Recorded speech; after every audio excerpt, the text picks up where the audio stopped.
What's going on, everyone? Today we're going to review the brand new Knapp Hall Tarot deck. This comes out of the Philosophical Research Society in Los Angeles, California. I've highly enjoyed looking at this deck and comparing it with other decks that I have. Today we're just going to do a small review of this new deck. It came out in 2022, 2023.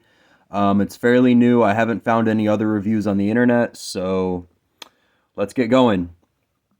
It comes in this beautiful, it's a little worn down. I've been carrying it around in my backpack.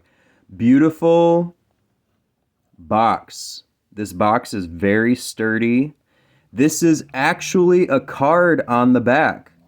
This is like the original deck that came out of 1929. They tried to make a facsimile just like the original. So it's grooved edges inside the box. I don't know if you can see the texture there. And it's just really good. I can't say I've treated it the best because I've taken it on me with many trips. But this box is sturdy, guys. Like, you can throw this in a backpack and not worry about your deck. The gold gilding is absolutely stunning. It's starting to wear. I've had this deck for a while now, though. And it's really, really thick cardboard. So the deck comes with a little book. This is not the conventional little book that you will find in other tarot decks. This is actually an essay written by Manly P. Hall, and it gives his synopsis on where tarot actually came from. And he supposes that tarot actually came from Egypt, which is probably not a bad assumption. So this is basically his research and his theory on how tarot actually manifested here in the modern day and age. He obviously is giving credit to Paul Foster Case and A.E. Waite for their work in the very back. The Knapp Hall Tarot deck is a little bit unconventional, and we'll dive into the reasons why here. So, the cards, what everybody's here for. Okay, I'm going to readjust a little bit. So, the Fool. The Fool is traditionally always labeled with 0. And in Paul Foster Case's system and A.E. Waite's system, they assign the Fool to Aleph, the unspeakable, the unknown. Now, Manly P. Hall, he decided to deviate from the numerical congruence of the Hebrew letters. So instead of assigning the Fool to Aleph, he assigned it to Shin, the tooth. Now, his reasoning behind mixing up the Hebrew letters is that it gives the student of the tarot more for their mind to digest, more reasons to contemplate different combinations of tarotic reasoning, of the way that the system of the tarot can be laid out. If you want to know more on the reasoning, the Philosophical Research Society has put out an amazing video recently that kind of explains it a bit more. The guy that speaks about it actually knew Manly P. Hall, and he's a little bit hard to understand because of his age. He's a very, very old man. I'm going to guess that he's probably in his 80s or his 90s, but very knowledgeable. His accent is a little thick, so watch as you will. So this is the Fool. And the card stock on this deck is not, I don't want to say it's great. You probably don't want to use this deck for divination purposes. This is definitely a deck you're going to just meditate with, and try to draw out answers from it. So, this is Manly P. Hall's infamous Magician card. Now, he assigns this one actually to Aleph. And what is really beautiful about this is that he adds the caduceus wand to the wand of the magician. And there's extreme deep meaning to this, and it's too much to go into detail in this video, but I do actually agree with this detail. Anyway, this is the Magician. Next, we have the High Priestess. And this specific High Priestess is shrouded with a veil, and her eyes are actually not seen. So what we have here is actually a synthesis of a few different European decks. There were decks that came out of Europe that actually had her eyes shrouded, just like this one. And she is holding two keys. Unlike the A.E. Waite and the Paul Foster Case system, she just holds a book. But in this one, she holds two keys. And these two keys are the keys that are seen in the Hierophant card. Now,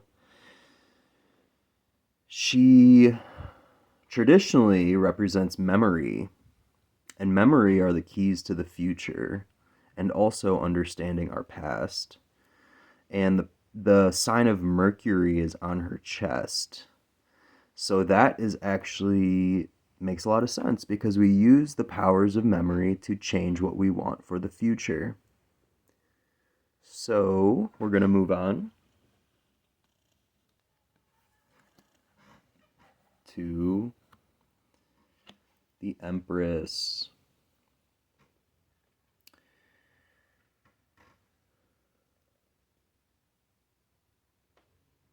In this one, there's no field.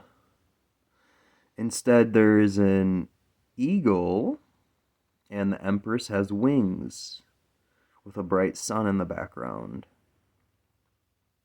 Just as in the Paul Foster Case deck, the Empress has the moon. She's her foot is on the moon.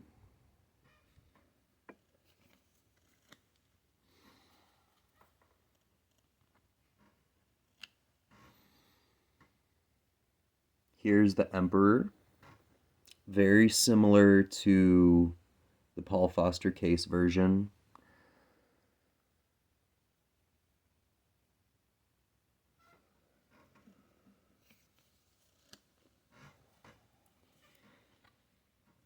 Here is the High Priest, or the Hierophant.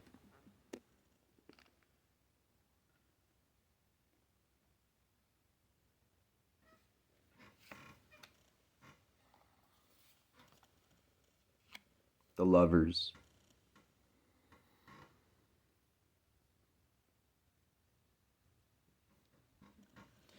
Now, what you will notice about this deck is that there are crests in every single card, and even inside of the court cards and the minor arcana, Manly P. Hall placed crests in the card.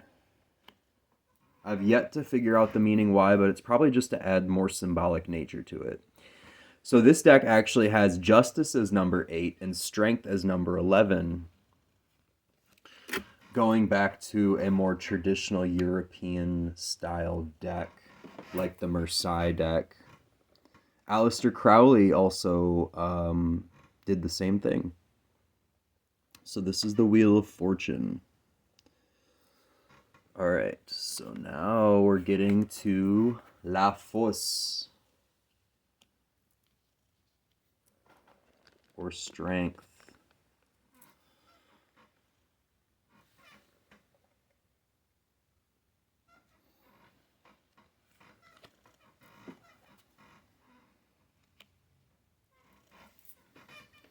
Le Pendu. I cannot tell you the reasoning behind the French, but it is what he chose to do. Death.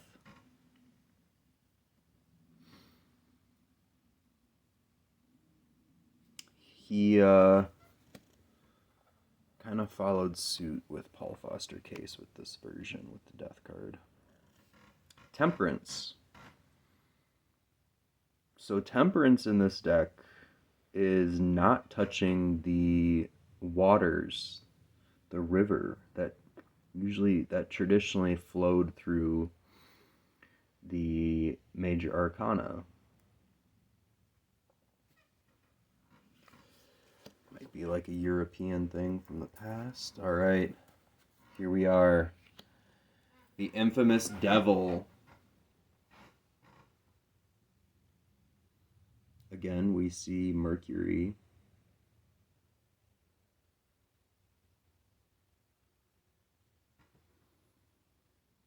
Interesting.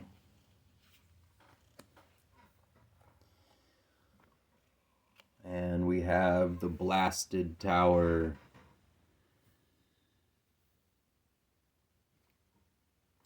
Again, this deck is available at the Philosophical Research Society's website.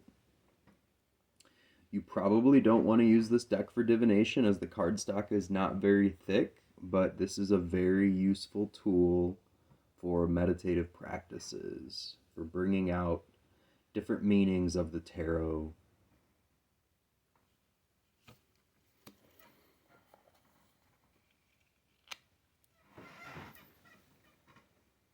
The Moon.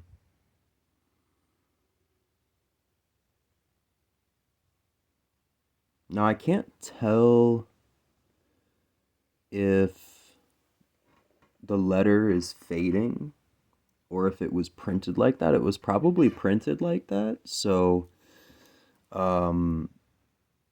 as I said, they tried to make this deck as close to the original as possible. So there are flaws. Like with some of the cards, the J.A. Knapp at the very bottom is actually cut off because that's how it was in the original. And the cuts are clean and they're all squared off, but on the contrary, in the original deck, there were some printing errors.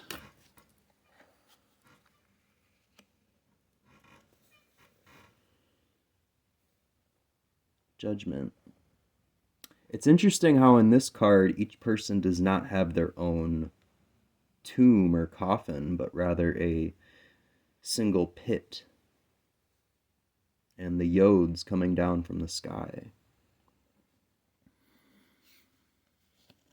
Okay, last card.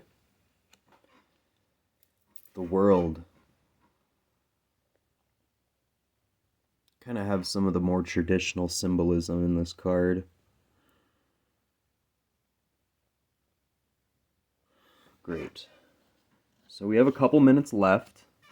I'd like to just show you guys that the deck is clean cut. There are no issues with how it fits in the box. Here are the crests, even in the minor arcana cards. The crests are up in the corner.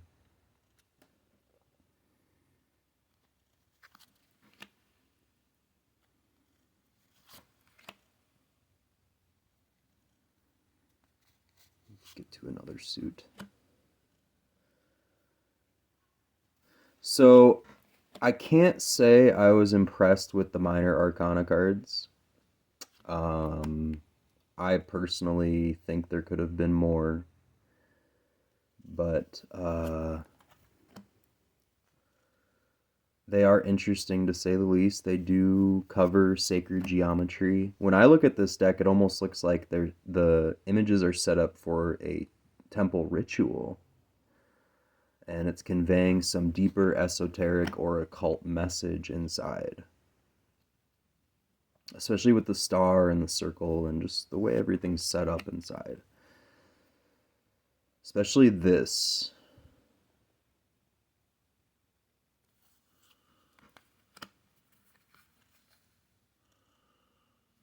Okay. So I'll give you a little, let you see these court cards. So like I said, some of it's kind of cut really close, as you can see here. Let's skip to this one. Let's see it when it was cut. They cut the name off, like I was saying, but they tried to print it as close to the original as possible, which is really interesting and cool. The court cards are definitely more artistic than the minors.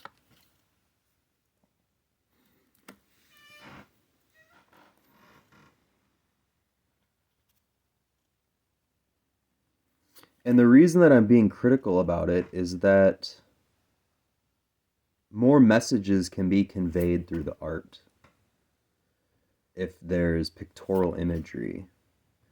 Now, there's nothing wrong with the way that this has been done. It's just more for the mind to grasp onto. You see how there's not even the J Knapp on this one.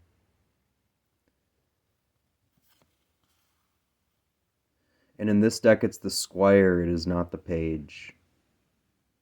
Interesting. Treasure. Huh.